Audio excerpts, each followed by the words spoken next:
Have you ever noticed that no matter how much you plan, how much you prepare, how much you try to control things, anxiety still finds a way in?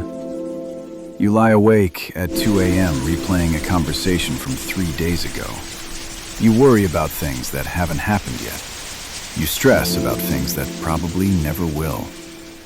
And here's the strangest part. We live in the most comfortable, most connected, most medically advanced time in all of human history. And yet, anxiety is at an all-time high. So, what are we missing? Today, we're going back, thousands of years back, to find out what the ancient world understood about worry that somehow we've forgotten. Welcome to the Soul Compass. I'm glad you're here. Let's start with something that might sound simple but is actually profound. The ancient Stoic philosopher Seneca once wrote, and I'm paraphrasing here, "We suffer more in imagination than in reality." Think about that for a moment. Most of our anxiety isn't about what is happening. It's about what we think might happen. It's about futures that don't exist yet. Scenarios we've constructed entirely in our own minds. And the mind, left unchecked, is a very dramatic storyteller. It takes one unanswered text message and writes a whole tragedy. It takes one difficult meeting at work and imagines your entire career crumbling. It takes a small pain in your side and, well, you know where that goes. The ancient wisdom traditions, from the Stoics of Greece to the Buddhist monks of Asia to the Sufi mystics of Persia, they all identified the same root of human suffering. We live anywhere but here. We live in the past, replaying what hurt us, or we live in the future, dreading what might hurt us. And in doing so, we completely miss the only place where life actually happens, the present moment. There's a teaching from Buddhism that I love because of how practical it is. It goes something like this. If there is a problem and you can do something about it, why worry? And if there is a problem and you cannot do something about it, why worry? When I first heard that, I laughed, because it sounds almost too simple. But sit with it for a second. Every worry you have falls into one of two categories. Either you can influence the outcome, in which case action is what's needed, not anxiety. Or you cannot influence the outcome, in which case anxiety is simply suffering with no purpose. Worry, according to Buddhist philosophy, is not preparation. It's not problem solving. It's not even caution. It is the mind refusing to accept reality as it is. And that refusal, that constant resistance to what is the very thing that creates suffering. Now, I know what you might be thinking. That's easy to say, but I can't just turn off my brain. And you're right, you can't. And the ancient wisdom traditions never asked you to. They didn't say, stop thinking. They said, learn to watch your thoughts without becoming them. The Stoics had a practice for this. They called it dichotomy of control, and it might be the single most useful mental tool ever developed. The idea is simple. Divide everything in your life into two lists.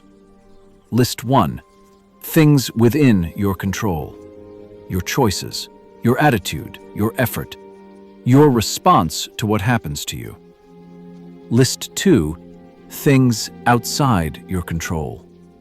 Other people's opinions, the economy, the weather, whether your flight is delayed, what someone thinks of you.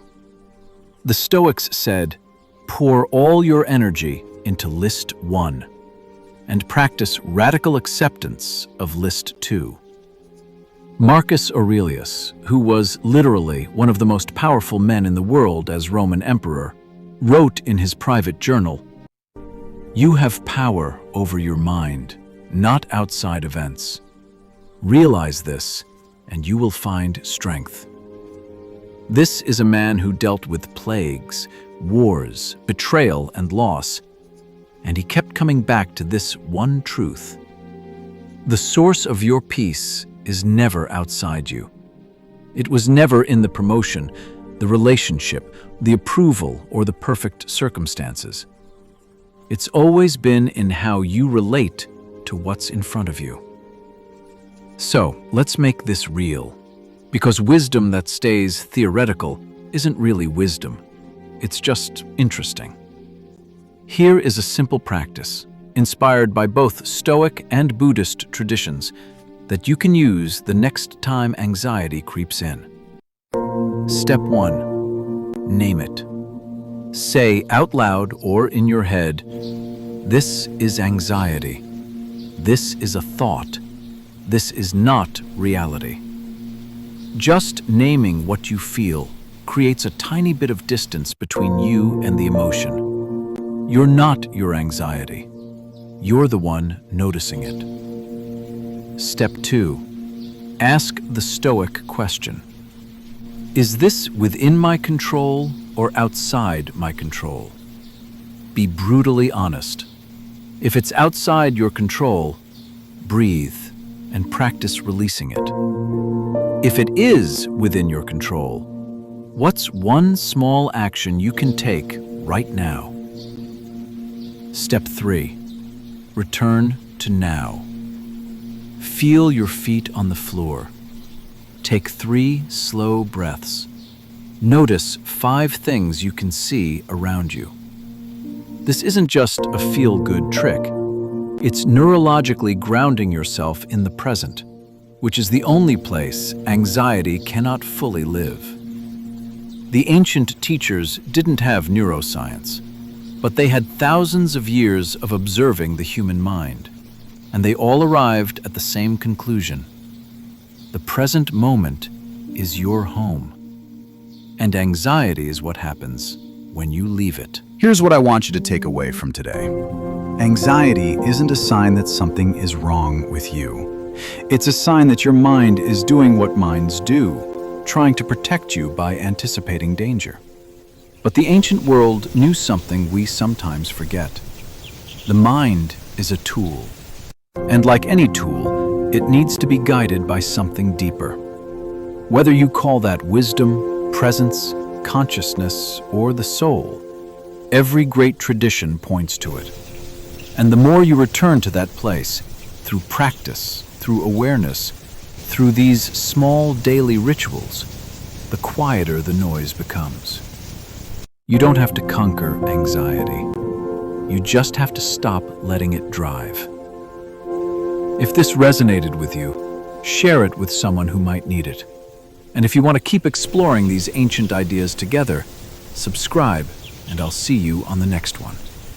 This is the Soul Compass.